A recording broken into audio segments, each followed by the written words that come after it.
लोगों की विधानसभा में मजबूत आवाज पंकज मलिक जी, पूर्व सांसद कादिर राणा जी, हमारे गार्जियन, हमारे अंकल पूर्व राज्य मंत्री राजकुमार यादव जी, राकेश शर्मा जी, मुकेश चौधरी जी, प्रमोद त्यागी जी, सत्येंद्र सैनी जी, बच्ची सैनी अंकल जी, हमारे बहुत ही आदरणीय और करीबी मास्टर इस्लाम चेयरमैन साहब, हाजी लियाकत साहब, माजिद भाई और जितने भी लोग जो मंच पर मौजूद हैं, जो समाजवादी के मजबूत स्तंभ हैं यहाँ पर, जिनका नाम मैं नहीं ले पा रही हूँ, आप सबसे माफ़ी चाहती हूँ, लेकिन आप सबका दिल की गहराइयों से धन्यवाद करती हूँ कि आप लोग यहाँ पर मौजूद हुए और इस कार्यक्रम को सफल बनाया। आप लोगों ने, आप सभी को बहुत बहुत बधाई।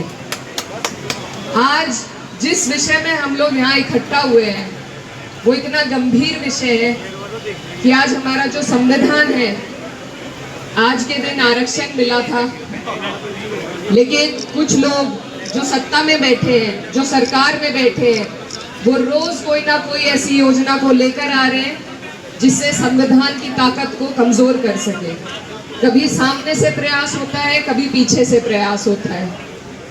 आप ये देखिए, अगर संविधान नहीं होगा तो हम जैसे लोग जो पिछड़े हैं, जो अल्पसंख्यक हैं, जो दलित हैं, जो वंचित हैं, जो शोषित हैं, उनकी सुरक्षा कोई नहीं कर सकता। मैं नमन करना चाहती हूँ डॉक्टर भीमराव अंबेडकर साहब जी को, जिन्होंने हमें ये अनमोल तोहफा दिया। ये एक सुरक्षा कवच है हमारे सभी लोगों के लिए। इसी से हमें हमारे अधिकार मिलते हैं नागरिक के तौर पर सर उठा के इस देश में जीने के लिए। आज ये सरकार हमें ऐसी स्थिति में लाकर खड़ा कर दिया है कि हमें खुद ही अपने संविधान की सुरक्षा करनी पड़ रही है।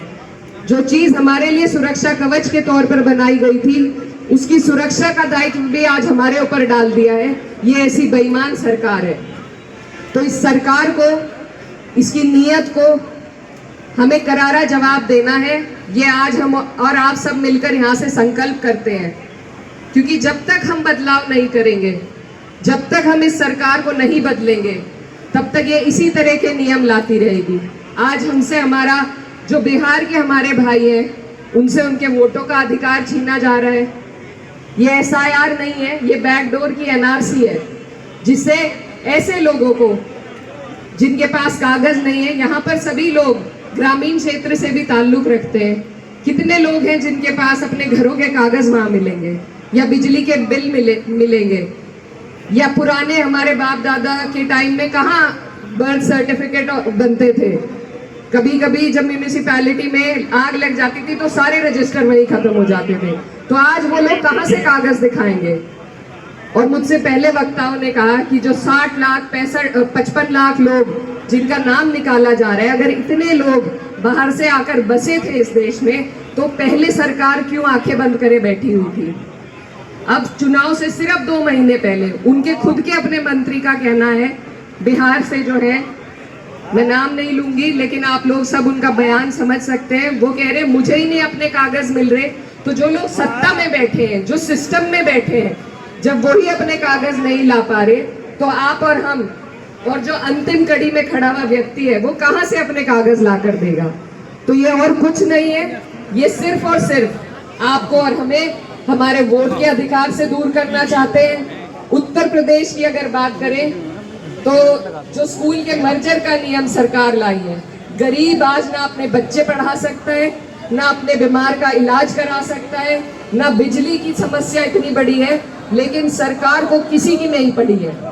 तो ये सरकार है, इसको बदलने के लिए आपको और हमें संकल्प लेना होगा।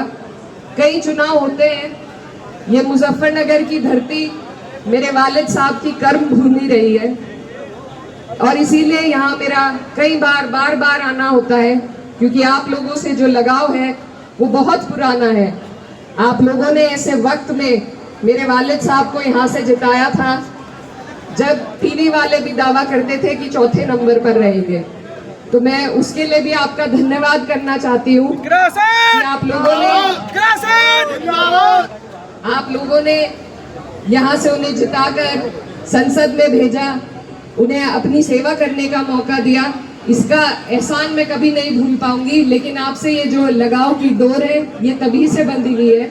और मैं बस यही कहना चाहती हूँ कि ये जो हमारा 24 का चुनाव था लोकसभा का, हम पश्चिम में कैराना भी जीते, हम सहारनपुर भी जीते, हम मुजफ्फरनगर भी जीते।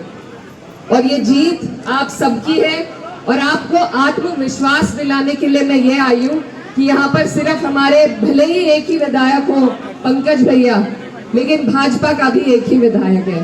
बाकी जितने विधायक हैं वो समाजवादी की वजह से बने हुए हैं। तो ये पूरा जिला हम जीत सकते हैं, ये पूरा का पूरा जिला हम जीत सकते हैं और हम जीतेंगे।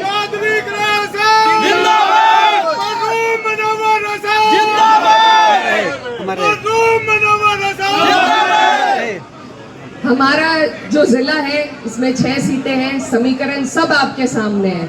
हम जो एक आध सीट अपनी चूक में हाल फिलहाल में हारे हैं, मैं सबसे ज्यादा महत्वपूर्ण उस बात को समझती हूँ और वही कहना चाहती हूँ कि आप लोग सब यहाँ जितने बैठे हैं, आप सब पार्टी की ताकत है, पार्टी के स्तंभ है। लेकिन अगर हम अपनी खींचातानी में दूसरों को मौका दे रहे हैं, दूसरों को जगह दे रहे हैं, तो ये हमारी बहुत बड़ी भूल है, गलती है। जब सरकार बनेगी, जब माननीय राष्ट्रीय अध्यक्ष जी मुख्यमंत्री बनेंगे, तो एक एक व्यक्ति उनकी सरकार आपने हमने देखी है, महसूस किया है क्या ताकत होती है उस सरकार में। तो उनका एक एक व्यक्ति, एक एक कार्यकर्ता मुख्यमंत्री बना रहता है। इसलिए आपस में झगड़ने की कोई बात है ही नहीं। और हमें बहुत सूझबूझ के साथ, मेरे भाई यहाँ खड़े हैं बहुत सारे, फोटो हम ले रहे हैं, लेते भी रहेंगे, लेकिन हमें बहुत खामोशी और संजीदगी के साथ तैयारी करनी है। यहाँ जितने भी लोग मौजूद हैं, ये कोई एक एक व्यक्ति नहीं है, इनके एक एक के पास मुझे मालूम है पूरी की पूरी विधानसभा को प्रभावित करने के वोट यहाँ पर एक एक आदमी लिए बैठा है। तो आप लोग अपनी ताकत को समझिए, मेहनत करिए और मुझे पूरी उम्मीद है कि आप और हम लगकर जब एक एक सीट पर मेहनत करेंगे तो हम अपना 27 का लक्ष्य जरूर पूरा कर पाएंगे।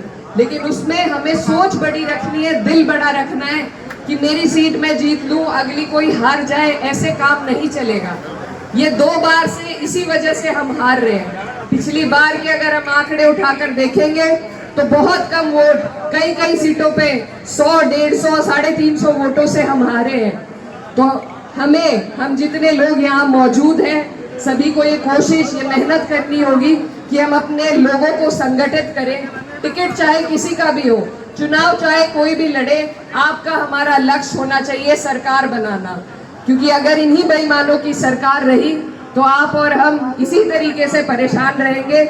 हमारे जीने में, हमारे आगे बढ़ने में कोई सुधार नहीं आ पाएगा।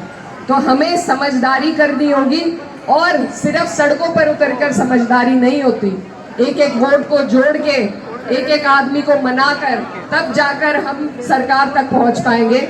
तो आज संविधान मान स्तंभ दिवस के दिन मैं आप सब से ये वादा लेना चाहती हूँ कि आने वाली 27 में पूरे के पूरे जिला मुजफ्फरनगर हम जीतेंगे या नहीं जीतेंगे? आप सब मेहनत करेंगे? क्योंकि जब हम एक एक सीट को जीत कर अपने राष्ट्रीय अध्यक्ष जी को देंगे तो हमारा रास्ता बहुत आसान हो जाएगा। और मैं अपने सभी भाइयों को, बड़े बुजुर्गों को, मेरे जो एडीएम प्रकरण में मेरे साथ खड़े हैं, आप सबका धन्यवाद देना चाहती हूँ। और ये मेरी बेइज्जती नहीं है, मैं इतनी बड़ी नहीं हूँ, मैं आप सबकी बहन हूँ, बेटी हूँ, लेकिन ये उस पद की, उस सदन की बेइज्जती है जहाँ पर आपने मुझे भेजा है। और हम ये लड़ाई लड़ेंगे, पूरी हद तक लड़ेंगे, आखिर तक लड़ेंगे। जो रास्ता नियम कानून से है उससे हम ये लड़ाई लड़ेंगे, बिल्कुल पीछे नहीं हटेंगे। आप सबने इसमें मेरा साथ दिया, मेरा हौसला बढ़ाया, मैं उसके लिए आप सभी का धन्यवाद करना चाहती हूँ। अपने सभी लोगों की लड़ाई